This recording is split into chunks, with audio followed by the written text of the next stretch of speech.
Pemirsa, berikut kita simak wawancara eksklusif bersama Sekretaris Anggota Dewan Pertimbangan Presiden IGK Manila. Salam Indonesia, pemirsa Bali TV berjumpa lagi dalam acara wawancara eksklusif dan saat ini saya sudah bersama satu dari banyak tokoh Bali, putra Bali terbaik yang juga adalah tokoh nasional. Beliau juga Sekretaris Dewan Pertimbangan Presiden. Siapa lagi kalau bukan Bapak Mayor Jenderal TNI Purnawirawan, Dr. IGK Manila SIP.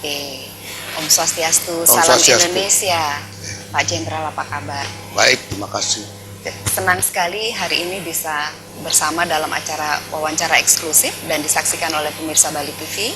Dan ini kita di awal tahun, Pak. Suasananya masih segar, selamat tahun baru. Mudah-mudahan 2017 lebih gemilang. Dan ada heboh tentang bela negara. Banyak yang bertanya bela negara yang dimaksud itu sebenarnya seperti apa sih, Pak? Ya. Pertama, saya ucapkan selamat tahun baru ke seluruh pemirsa Bali TV. Mbak senang, saya sangat senang diwawancarai oleh Bali TV. Cikal Bali TV tempat saya bekerja dulu. Zaman saya mencari makan untuk bisa sampai pensiun Mayor Jenderal ini. Pak Ketut Nade itu adalah yang menjiwai kehidupan saya. Pertanyaan Anda adalah bela negara. Kita artikan dulu bela negara itu adalah bagaimana rakyat Indonesia bisa membela negara ini. Dalam hal apa? Apabila negara kita mendapat ancaman, serangan, hambatan, tantangan, dan gangguan. Baik dari dalam maupun luar negeri. Bentuknya apa? Nah, itu yang kita akan bahas. Kemudian, bela negara ini orang mengertikan dalam tanda kutip menghadapi perang. Itu sudah ada undang-undangnya. Hankam, NAS, bagaimana Hankam dan nasional kita diatur, kemana undang-undang TNI dan sebagainya. Itu pengertian perang ini seperti terjadi yang di Timur Tengah. Perang senjata. Pengertian orang itu perang senjata lawan senjata. Tapi yang ingin kita bahas pada hari ini adalah perang tanpa senjata. Perang tanpa senjata. Ini bahayanya lebih hebat dari perang dengan menggunakan senjata. Dia bisa menghancurkan NKRI. Bagaimana caranya? Itulah yang kita sebut perang cyber. Atau bahasa istilah internasional cyber war. Bagaimana infrastrukturnya cyber war itu? Bagaimana kontennya cyber war itu? Kita belum menemukan sampai sekarang. Dan dia bisa menyerang. Sebenarnya kita, bangsa Indonesia pada saat ini sedang perang. Perang tanpa senjata yang menyerang baik itu di bidang ideologi, politik, ekonomi, sosial budaya, maupun agama. Kita lihat contohnya. Ideologi kita Pancasila ini sudah mau diganggu. Dibawa kemana? Nggak tahu, ke liberal, ke sosialis, atau komunis. Kita harus tetap kepada ideologi kita, politik. Pecah, partai tambah banyak. Sekarang ada orang ingin perjuangkan yang masuk DPR itu hanya 7%. Masih digodok. Itu kan untuk menyecilkan. Tokoh negara yang mengatakan dirinya pemimpin demokrasi Amerika Serikat hanya 2 partai, Demokrat dan Republik. Kita 9 sekarang di DPR. Kalau DPR melaksanakan pekerjaannya, jadi bisa bertentangan.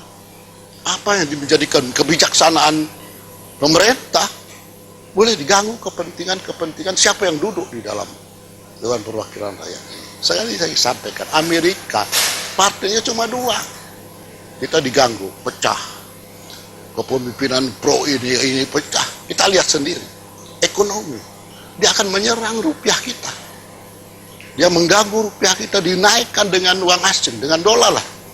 Sekarang sudah 13 sekian. Dulu pernah 14 sampai 17. Krisis moneter, itu yang menjatuhkan Orde Baru. Itu yang menjatuhkan Bapak Soeharto.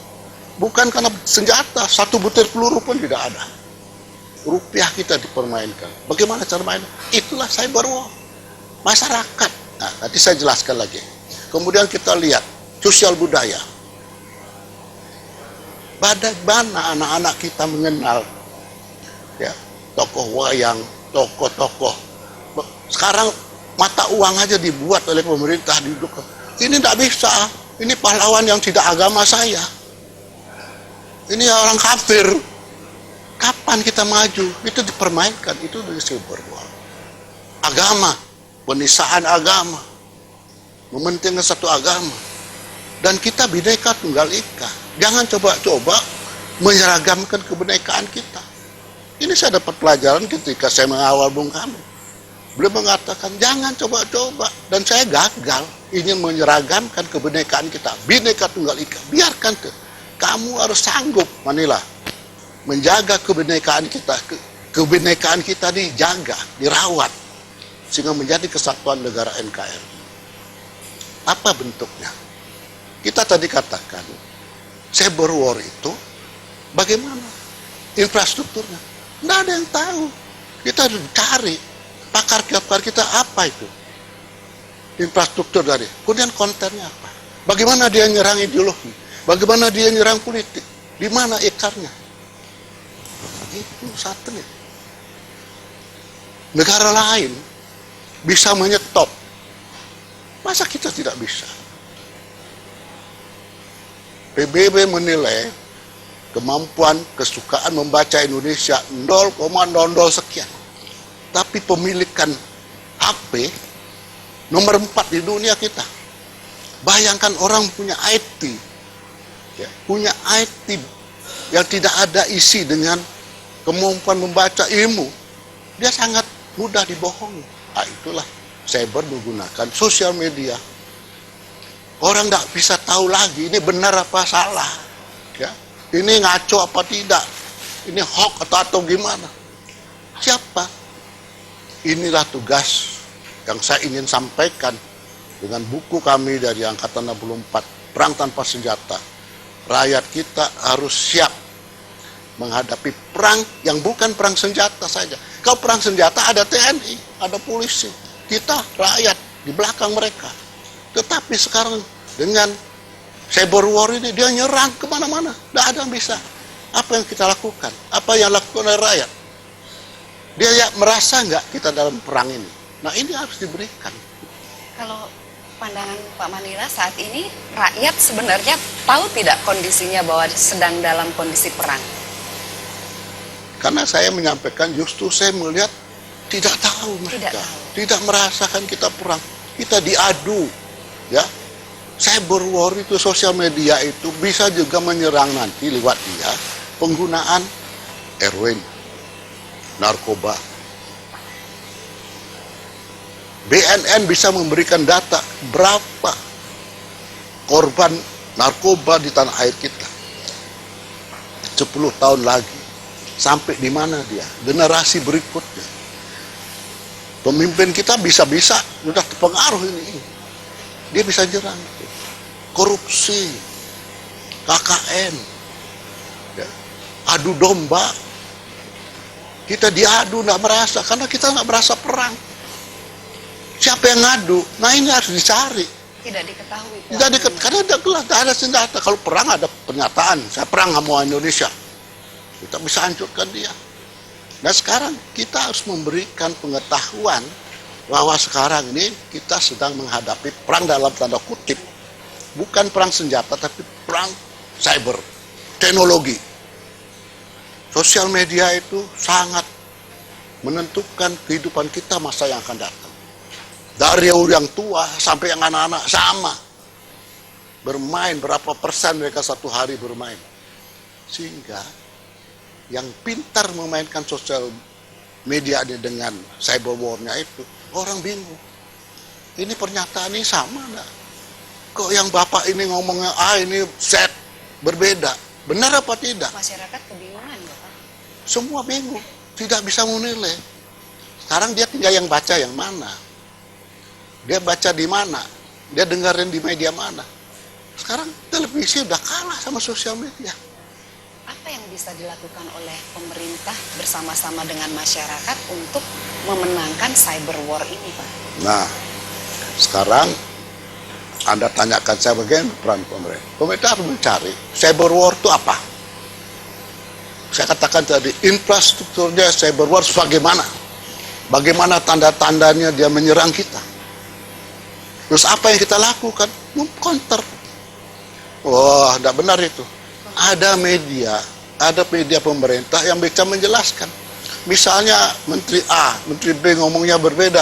Kalau tidak ngomong itu bilang, nggak benar itu, cepat. Ini detik. Sekarang saya ketik, tekan, semua bisa baca. Tanggapannya kapan? Tunggu mereka sudah panas, sudah ribut, diadu domba, dipanas-panasin. Ya, kita mau begini, kita mau percaya lagi. Ajakan-ajakan. Semua sosial media. Itu cyber war bermain di sana dengan menggunakan alat yang namanya sosial media. Strategi yang sudah dilakukan dengan kesadaran bahwa saat ini sebenarnya sedang berlangsung cyber war itu, strategi yang sudah dilakukan dari pemerintah apa, Pak? Saya kira pemerintah sudah bersiap, tapi jangan lambat lah. Agak lambat. Karena ini teknologi ini bercepat. Ya. Kita kata sekolah kita paling tinggi S3. Ya. Sekarang Samsung sudah ada S7. Ya, sudah 4 di atas kita. Kita paling bisa S3, Samsung itu udah S7. Artinya apa? Kita harus mengejar ketinggalan kita. Jangan boleh lambat. Dan saya turun seperti bicara, dan saya yang bicara di Bali TV ini, harus segera sadar bahwa kita perang cyber war ini. Rakyat kita harus dikasih tahu mana yang benar, mana yang bohong. Jangan terlalu cepat meng-share sesuatu berita yang belum yakin kebenarannya. Dan itu pemerintah punya Kominfo. Dia harus bisa memberikan penjelasan kepada rakyat. Ini benar, ini tidak. Ini yang baik, ini tidak benar.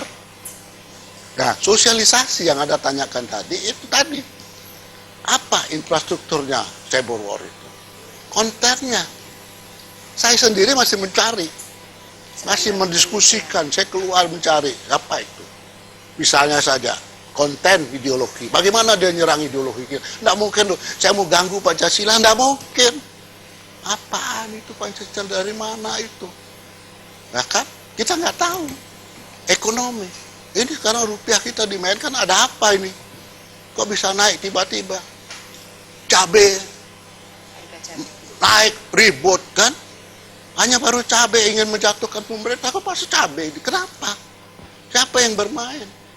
Kita negara agraria, pernah swasembada, sekarang impor. Bawang merah kita impor. Kita makan di meja, tidak ada yang menolong kita. Kenapa? Pasti ada yang salah ini. Ada yang bermain, sekelompok kecil yang merugikan rakyat kita. Ini harus tegas. Nah, itu semua di dalam konteks orang yang memerangi kita tanpa senjata yang kita sebut cyber war. Cyber war. Berarti ini sebenarnya sebuah medan-medan dari cyber war itu sosial media yang dipergunakan. Bisa macam-macam. Makanya saya bilang infrastrukturnya apa? Sekarang yang lagi boom lewat sosial media. Karena apa? Kita lihat masyarakat kita yang berpenghasilan di bawah UMR, yang dagang kaki lima, punya HP. Dia tiap hari buka. Dia tidak mungkin di warung dia nonton televisi listrik. Tidak ada, televisi nggak ada. Dia lihat sana.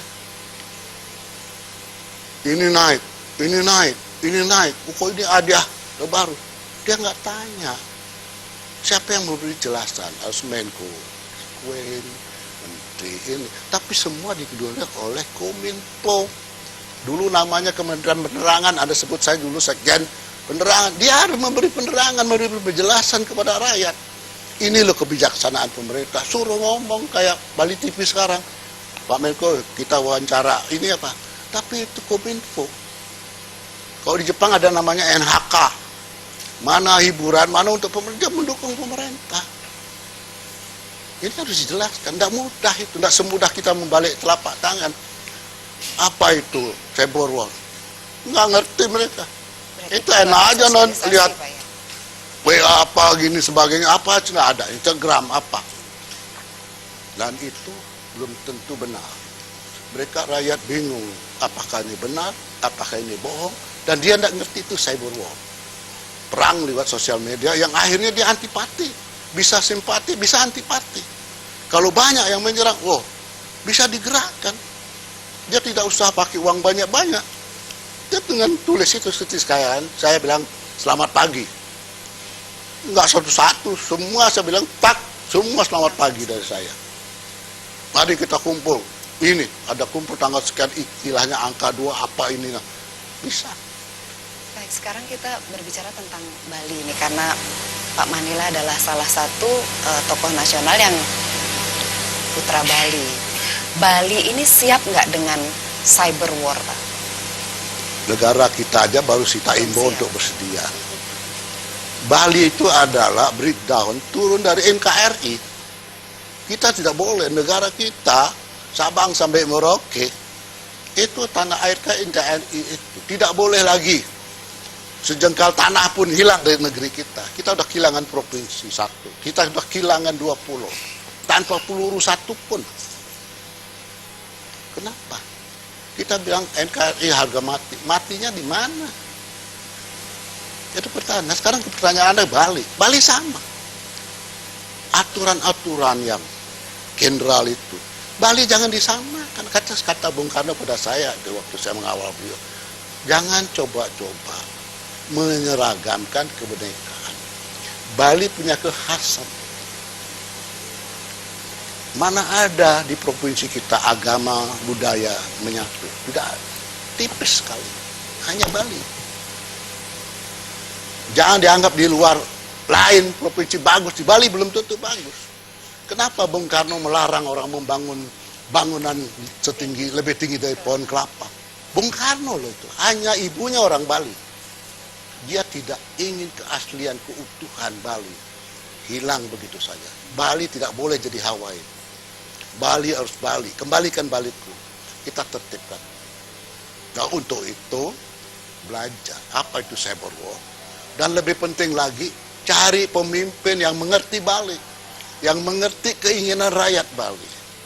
Saya katakan tadi, jangan disamaratakan. Peraturan di provinsi lain belum tentu sama di Bali. Nah, dalam pandangan Pak Manila dengan banyak sekali pengalaman, ini mungkin bisa diceritakan sedikit kepada pemirsa Bali TV bahwa Pak Manila dulu pernah memimpin pasukan Ganesha itu menggiring gajah dari Lebong Hitam. Dari Lebong Hitam itu di Sumatera, Pak ya? Di Sumatera. Itu tahun 82. Tahun 82. 1982. Dan Operasi Ganesha. Operasi Ganesha. Di samping itu juga dalam kepemimpinan Bapak di PSSI, Timnas Indonesia berhasil memenangkan emas di SEA Games dan sampai saat ini belum terpecahkan. Belum terpecahkan. Saya manajer pada waktu itu. Manajer saat itu. Pangkat saya masih kolonel waktu itu. Sampai saat ini belum terpecahkan. Belum Kemarin terpecahkan. di AFF baru nomor 2 terus. Nomor 2. Dan juga Pak Manila sempat sebagai ketua STPDN tahun 95-98. Dan yang terakhir Sekjen Depen ya, sebelum Depen akhirnya dibubarkan. Dan dengan sebegitu banyak pengalaman, Pak, kalau Bapak melihat sebenarnya cyber war itu sudah sedemikian berbahaya, padahal generasi muda kita kan cerdas-cerdas. Apa yang bisa dilakukan oleh generasi muda tanpa menunggu pemerintah mungkin, Pak? Saya menjawab pertanyaan yang sulit ya. Sekarang sebenarnya kita kembali lagi sekolah. Saya lihat negara-negara di luar yang maju, New Zealand, negara di Amerika yang maju, itu semua lewat pendidikan. Kembalikan kurikulum pendidikan yang mengajarkan sejarah Indonesia. Sejarah Indonesia mulai 1908, 1928, sampai terjadinya Undang-Undang Dasar 45, yang sekarang udah diamandemen 4 kali. Apakah itu Undang-Undang Dasar 45? Pertanyaan saya. Pribadi saya, siapa? Cucu saya nggak ngerti itu 1908 itu apa, 28 itu apa, itu harus di sekolah. Kesadaran kita cinta berpancasila dengan semua mengerti agama di sekolah. Saya taruna AMN, pelajaran agama lain saya ikut. Sehingga kita tahu apa yang menjadi. Tidak ada agama yang berbeda, semua untuk Tuhan. Cuma caranya, pengertiannya. Ada Katolik, ada Protestan. Sekarang kita ambil contoh. Negara yang betul-betul negara Islam, seperti Irak, Syria, Afghanistan. Perang mereka, agamanya satu Islam. Hanya beda Syiah, Sunni. Diatur oleh negara lain. Ya, disebutlah Taliban, ISIS. Siapa yang bikin? Itu anak macan jadi macan sekarang. Itu bahaya. Jadi jangan bermain. Ya, kita kebinekaan. Benar-benar saya benar ingat betul yang diberikan oleh Bung Karno pada saya. Jangan coba-coba menyeragamkan kebinekaan kita. Biarkan dia. Bali seperti ini. Karena pertanyaannya Bali ini harus utuh. Ya, dia harus menjadi Bali yang memang Bali gitu. Ingatkan tuh, Bung Karno tidak boleh membangun bangunan lebih tinggi, ya. Sekarang kalau pulang kita kredit, di mana-mana macet, ya. Orang nikmat. Tahun baru saya di Bali, mereka senang. Kenapa? Mereka tidak dapat tempat lain. Saya pergi ke Nias, bersilancarnya 3 ombak, tapi saya tetap senang di Bali. Kenapa? Budayanya itu. Budaya Jadi tetap jangan harus coba-cobalah dipertahankan. pemimpin di Bali, tidak ngerti Bali. Pesan saya, ya, saya tidak punya KTP Bali lagi. Pilihlah pemimpin yang mengerti Bali dan ingin menjaga keaslian Bali yang diperlukan oleh rakyat Bali. Dan perjuangkan ke pusat bahwa peraturan itu punya kekhasan khusus untuk mengatur Bali yang tidak boleh lepas dari NKRI. Terima kasih banyak Pak Maijen atas waktunya. Saya Jero Jemui undur diri. Salam Indonesia.